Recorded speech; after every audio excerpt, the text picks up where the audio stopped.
Welcome to Streams of Income, hosted by best-selling author and entrepreneur Dr. David Powers, where we discuss streams of income, passive income, residual income, and even why there are dinosaurs and zombies in this intro. Fasten your seatbelts and get ready to dive in.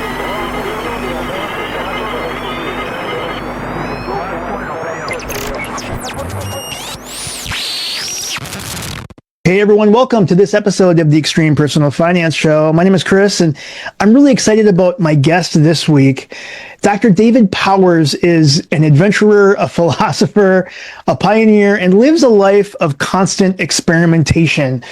His life's compass is really to seek out adventure in everything he does, and being intentional, determined, and by energizing and outfitting others to embark on their own adventure. Dr. Dave fulfills his purpose through speaking and books. He's a best-selling author in psychology and education, and he also is a dedicated veteran of the Marine Corps. Thank him for his service on this Memorial Day, and a founding member of the U.S. Department of Homeland Security. He's currently married and a proud father of 4 boys and 1 princess.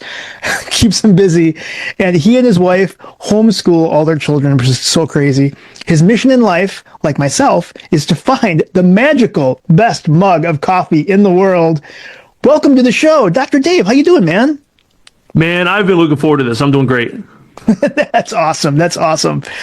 So I know we talked a while back. We met at the Unconference down in Florida. And again, we hit it off. I love what you're doing with, your land and a bunch of cool stuff. You have a lot of different streams of income. And I'm really looking forward to kind of talking through some of this. One of the first things that I want to ask you is, you have multiple streams of income. The name of your podcast is Streams of Income. I kind of want to talk through, what are some of your, most successful streams of income, but also what are those streams of income that have kind of a low barrier entry? Like if someone wants to get started, right? Because people always hear, well, the average millionaire has 7 streams of income or whatever it is, right? It changes throughout the years, right? But yeah, just one, where did you come up with Streams of Income as your podcast? Okay, yeah. Years and years ago, I was hanging out with a friend of mine who's very entrepreneurial minded, back when I was a W-2 guy. And he said the words multiple streams of income, and it was probably 30 years ago. And for some reason, I've never forgotten that. That clicked in my mind. I'd never read Robert Allen's book and never heard that before. And it just clicked for some reason, wow, that sounds pretty cool. That's the way to go. And fast forward all these years later, and I've got a good buddy named Brian Rieger, and he has this podcast called Streams of Income.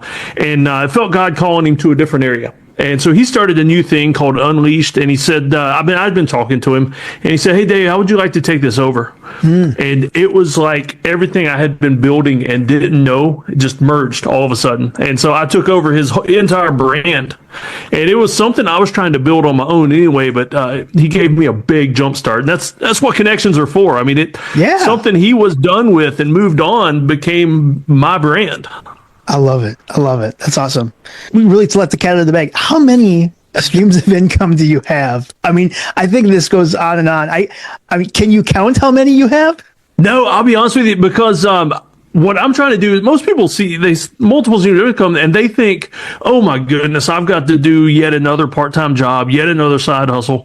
My goal is to set up streams of income that give you more free time, because I want more time with my kids. That's what it's for. Yeah. And so, no, I can't count them, mainly because some of them kind of merge together. Because I guess I'll take one of them, online publishing, content creation. That is a stream of income, but let's say I create a book on how to do multiple streams of income or something like that. Yeah. Something crazy, I'll sell it in 40 different places online. And so technically each one of those could be considered a stream of income, but I kind of just lump it into one. Sure. Do you feel as though, because a lot of times people think, we hear this magical term out there, passive income. Do you feel as though that's real? No, not technically. So I call it passive adjacent. Okay. I have some streams that you do a tiny little bit of work up front, and then you just turn it loose. You never have to touch it again. To me, that's what I consider passive. But you have to put in the initial legwork. It's never completely passive from the get-go. I mean, you got to do something, even if it's just opening an account and putting the money in. Yeah, you got to front load it somehow. It takes some work in the beginning. Yeah. Yeah, but that's my goal is I've got several passive streams of income, and my goal is to gradually grow each one to where it's making me $100 a day. And so then if I've got 10 of those, that's $1,000 a day. That's pretty good money. I mean, that's fire kind of money, you know? Exactly.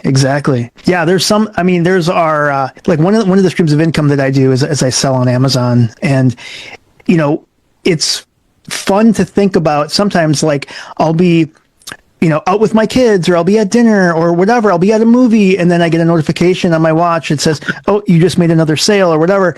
And so it seems like it's passive, but it took a bunch of work on the front end. Oh yeah, but boy, you get the dopamine hit when you hear that tone. You do, because what I love is like you wake up and I go downstairs and I check my orders, and it's like, you got 15, 20, 50 orders overnight. Yeah. It seems like it's passive, right? And so, but yeah, it did take some front loading to get it to that point, right? Yeah. Oh, yeah. And that's the ones I like, though, where it requires minimal front load, or even if it's not minimal, just a one-time front load, and then it's gone from there. Right on. So if somebody's listening and they're like, you know what, I really want to accelerate my path to financial freedom, or I want to make extra money for like a down payment for a house or whatever it is, what do you think are some of the streams of income they can start that's kind of, I don't want to say the easiest, but the ones that you'll get like a quicker return? Yeah. Right now, and I got to be honest, this is risky. And so, this is like lottery money kind of thing. So yield farming, I like yield farming with cryptocurrency. I've got a friend that taught me how to do that. And basically, as crypto goes up and down, you're making your money off the fees. Because anytime crypto changes hands, if people don't know, there's a thing called a gas fee. And that's what drives the crypto transaction. And if you're yield farming and know how to do it, you make money whether the market's going up or down, because crypto is still changing hands. And so I front loaded that one, and that's probably my single most passive and yet paying off well stream of income. And so I just front loaded it and let it run. That's awesome. Good for you, man.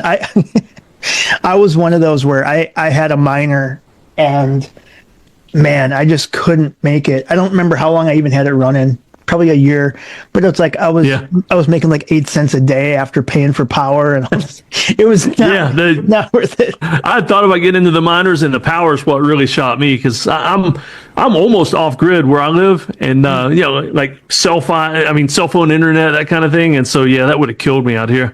Exactly. I'd have the kids running a bicycle all day just to power my miner. So one of the big things that I really wanted to talk about, and I'm excited because I want to hear more about this new Kickstarter project that you have, because this is where I'm really excited about it, and why it's kind of personal to me is growing up in a Winnie the Pooh world. My mom used to call me Christopher Robin all the time. You are bringing to life the magic of Winnie the Pooh with a real life 100-acre, what you're calling the 100-acre farm. And so you're gonna save this 100 acres of wildlife. Tell me more about this project and what inspired you to take on this project. Oh man, so this is, I don't know if this is going to be my opus or what, but it's my legacy project. So I own a 5-acre farm. I control another 5 here in South Carolina, and there's some land beside me. It's about 300 acres, and somebody just bought it, and they're selling pieces of it.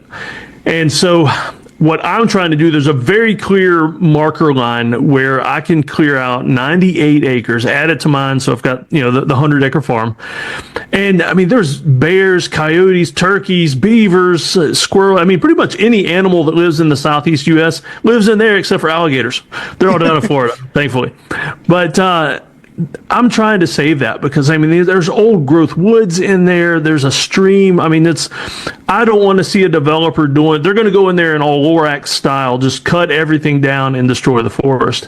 And so what I want to do is like permaculture, regenerative farming, where I want to plant a lot of shade-grown trees, shade-grown crops, things that I don't have to till and destroy the land for. I want to build trails. I mean, but my thinking was I've always been a Pooh fan ever since I was little, and unfortunately, I was always Eeyore. I wanted to be Tigger, but I was always Eeyore. Oh just no! A little cloud over my head. Yeah, that was me as a kid, and even as an adult. Since you're into Pooh, you might remember the Tale of Pooh books that came out back in the '90s, I guess. Yeah. And I was big into martial arts then when those came out, and it was like, oh, Winnie the Pooh for adults. It was perfect. And so I was trying to think, like, sure, I want to save this farm, but what can I do to make people want to come here? To make people want to help fund me saving it? And I thought, oh, okay, it's close to 100 acres. What can I do with that 100-acre wood? And so everything is themed after Winnie the Pooh. Everything I'm wanting to do, the agritourism, the tree houses we're wanting to build for people to stay in, it's going to be themed after Winnie the Pooh stuff. And I just thought that'd be perfect because it can bring back that childhood that we never want to grow out of. I mean, I see some of the posters and stuff behind you, man, and this is stuff we never want to give up. It's the nostalgia, I still right? got action figures, and yeah, it's we want to remember it and pass it on, and that's what we also want our kids to remember. Oh my goodness, I've never seen that. I got my Iron Man.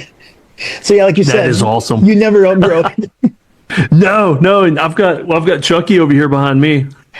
Nice. So that is awesome. I'm really looking forward to seeing this vision come to life.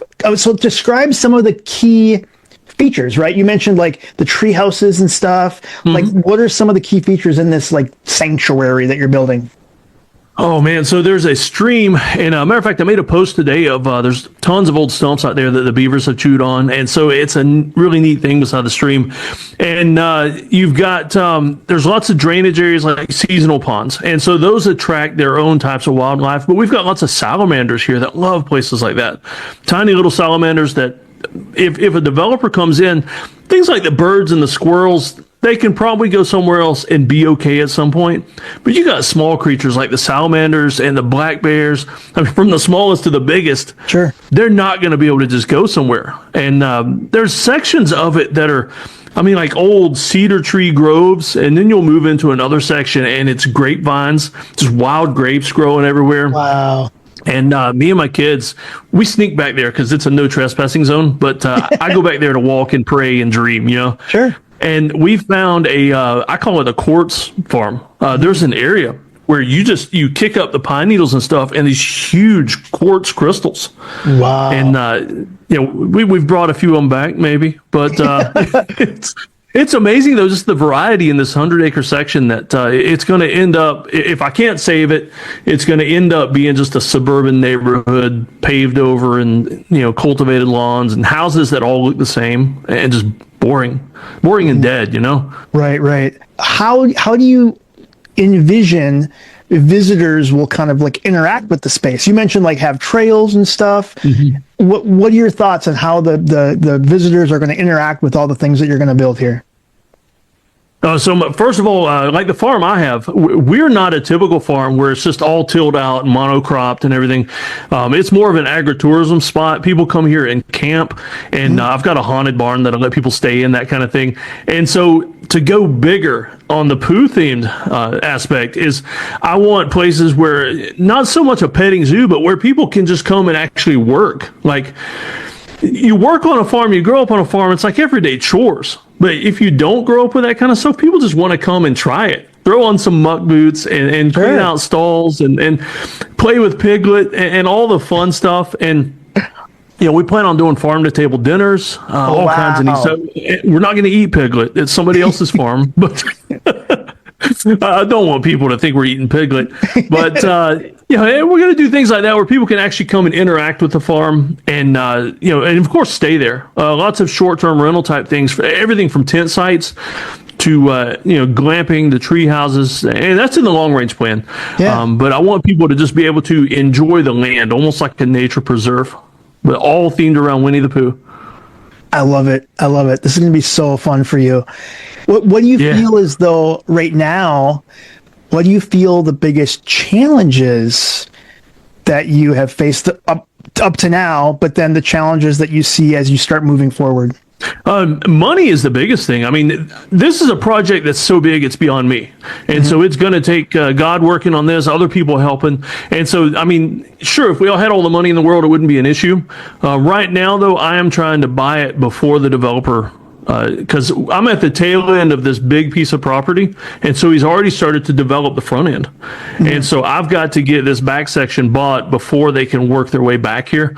And so that's the biggest problem. Aside from that, it's support, because like you and my friends, especially my Unconference friends, tremendous support. But a lot of times, you know how it is, we try to do big things, and friends and family aren't necessarily the biggest supporters, and they don't see the vision, or they don't think you can do it, or they only ever see the things you failed at before. Sure. And so that's a big hurdle, getting past that and staying motivated myself.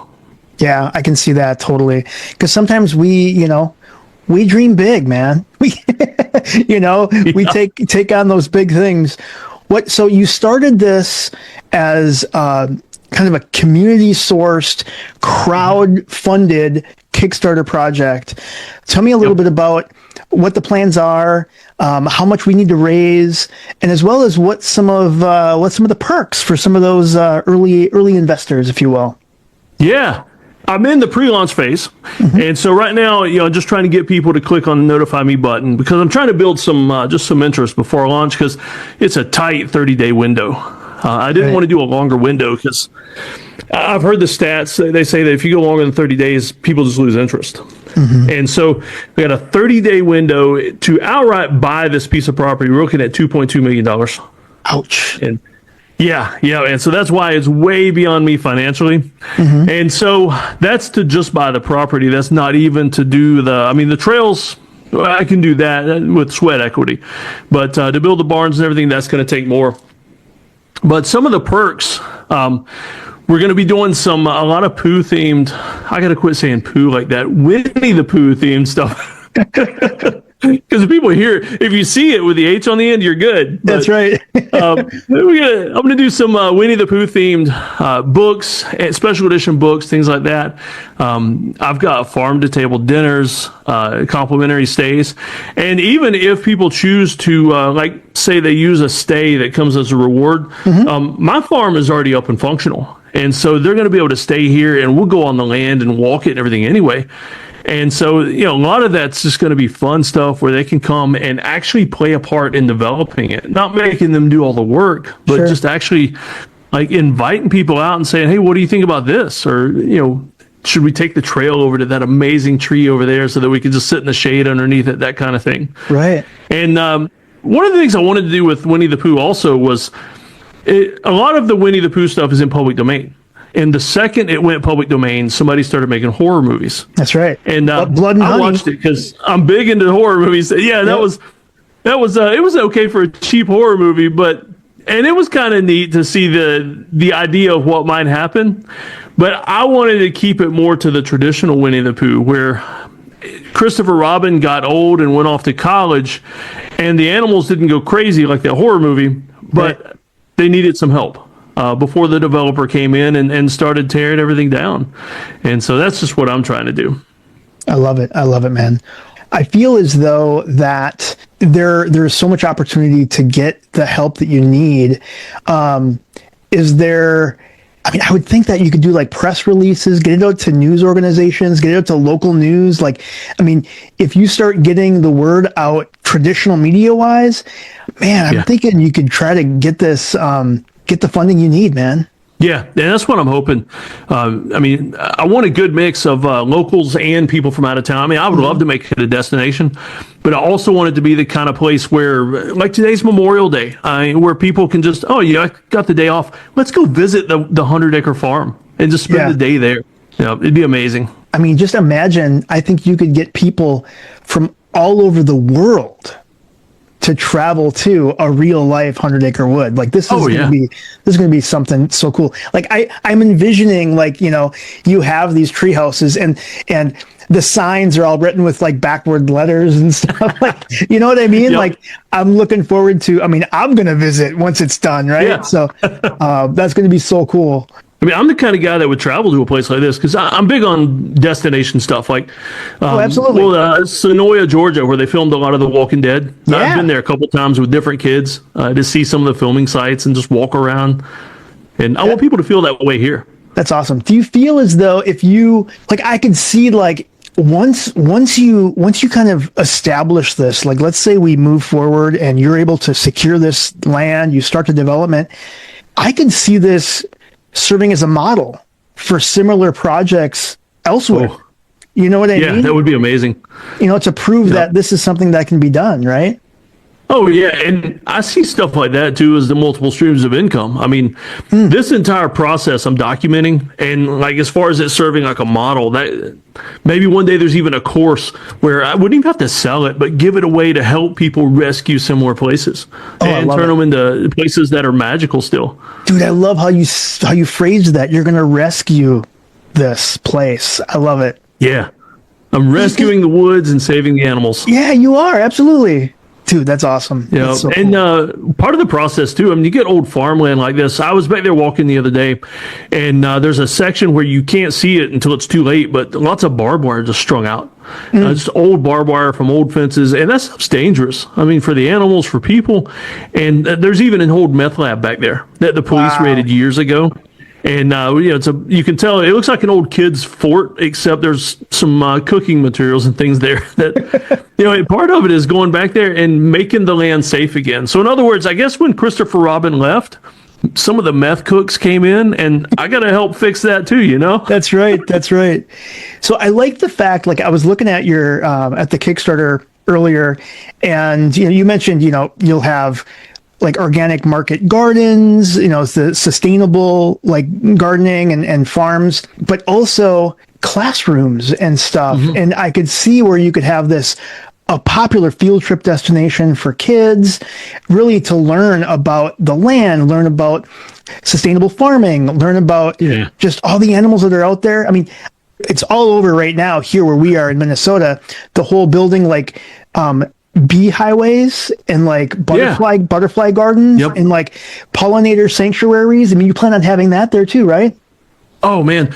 And here's the thing. I am a guy that I don't want to like run the bees, but I want to have bees. Yeah. And so I'm already working on partnerships to have guys that have beehives and want to expand. And they'll just have beehives all over. And we're actually building a pollinator garden right now in my front yard. I mean, that's going to be a big aspect of it. The monarch butterflies and the honeybees. Yeah, that's going to be a huge thing. And we got to have honey. I mean, for Winnie. So That's right. We got to keep him happy. That's right. I always felt kind of bad because when you describe Winnie the Pooh, he said his brain was full of fluff. And I was like, well, come on. You can't make him sound like he's, oh, bother. Like he's just, I mean, I don't know. He's not that dumb. Come on. Anyway. Yeah. No, he's just focused on a singular thing. That's right. Absolutely. Yeah. But could you imagine going into a gift shop and buying honey from the 100-acre farm? I mean, that'd be amazing. It would, absolutely. I mean, it would be awesome. Are there that is really cool. Have you thought of other, I mean, I could see, now that you mention it, partnering with other like agriculture people and like, it'd be huge. Oh yeah, and around here there's a lot of farmland because I'm mostly rural, midway between Greenville and Atlanta, and so we're out in the country, farmland everywhere, and all those different farms need places to sell their stuff, whether it's honey or just cattle that are raised on the grass and not the supplements and everything, free range chickens. I mean, have a place to sell that kind of stuff. Just a nice big farmer's market. And could you imagine the celebration for A.A. Milne's birthday every year? But the big question, is it going to be possible to have a roux? Are you going to be able to have a roux? In South Carolina, it's legal to own kangaroos. Okay. I love that you've done the research. It's awesome. Yeah. We got to have a roux. I mean, because that people would come to see that alone, even if they didn't want to see the Winnie the Pooh stuff, like a kangaroo in South Carolina, and to play with it and everything. That's awesome. Very cool. That's awesome. Well, what else do you want to share about this sanctuary that you're planning to build? And you mentioned, I mean, definitely go get pre-registered. Let people you can find it on Kickstarter, but you actually have your own domain, right? Yeah, it's the 100-acre farm. You spell out 100, not the number. The 100acrefarm.com. Oh, love it. That's awesome. And where else can people find more about you and all of the things that you do? Yeah, redteamgoals.com, redteamgoals.com, and you'll find all my streams of income. Not only how I help people do it, but I've got a section on there where you can see some of my streams and some of the weird things I get into. I love it. I love it. I need to ask you a little bit about what it's like to homeschool 5 kids. Oh man. And so home office with homeschool. And so there are certain times, like right now, my office here is in the basement, that door up there shut. And I've got a light up there that's got red or green or whatever. You're on the air. Yeah, I'm on air. I'm filming videos, whatever. Don't come down. And also, don't throw the basketball on the porch either, because it echoes in my office. And it's crazy, but it's what I've always wanted. So there are times when everybody goes to bed before me, and I'll have to work late, but I'll turn on a zombie movie or something, and just, I don't mind it, because that's the way I geared my life, is to where, I mean, it's a walkout basement, and so I look out right now, and I can see the squirrel. Literally, I can see squirrels that distract me, and there's a neighborhood donkey that walks around sometimes. But if I see my kids out there playing, I'm just as likely to run out there and play for a few minutes. So it's a welcome distraction. That's awesome. What are some of the, because I have a friend that has 5 children under the age of 4. Oh, and she had 2 sets of twins. Yeah, it's crazy.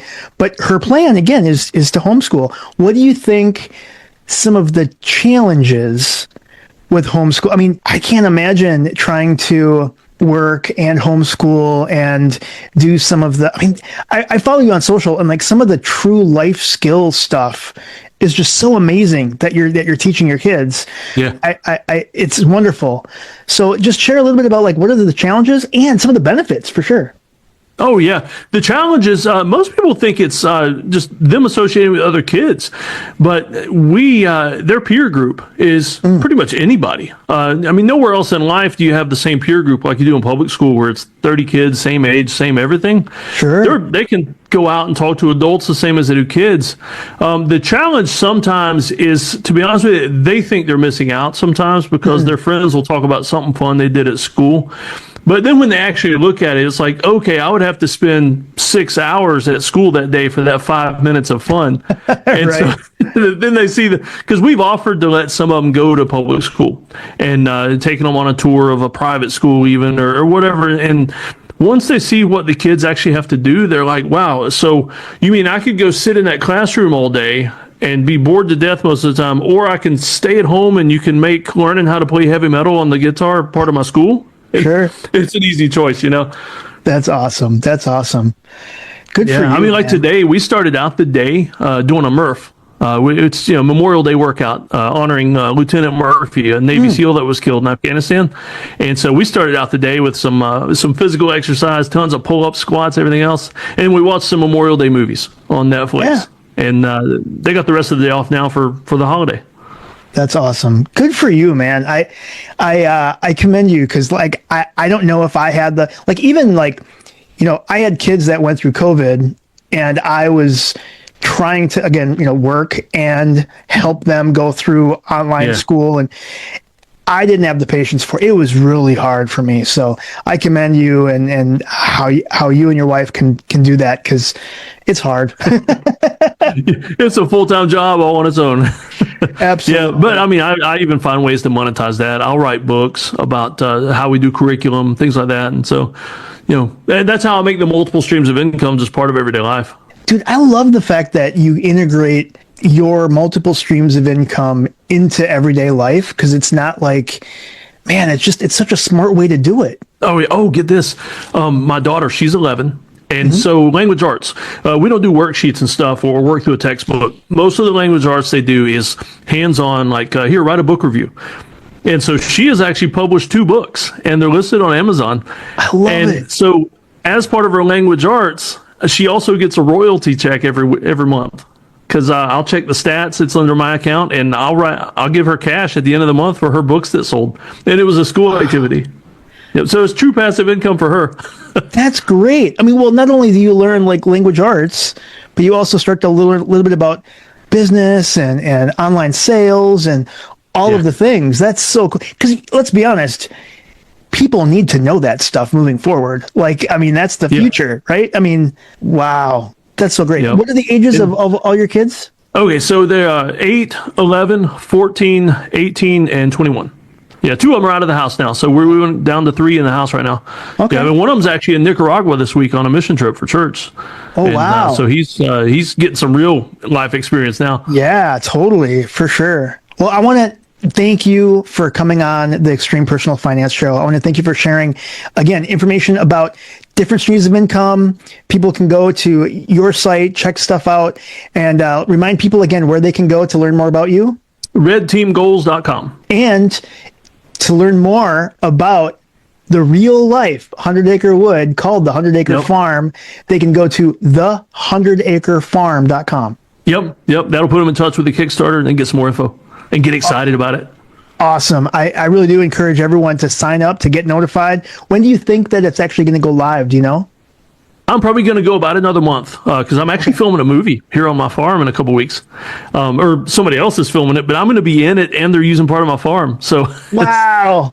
Yeah, so I got to get that out of the way first because I'm having to memorize all these lines. Oh, wow. That's cool.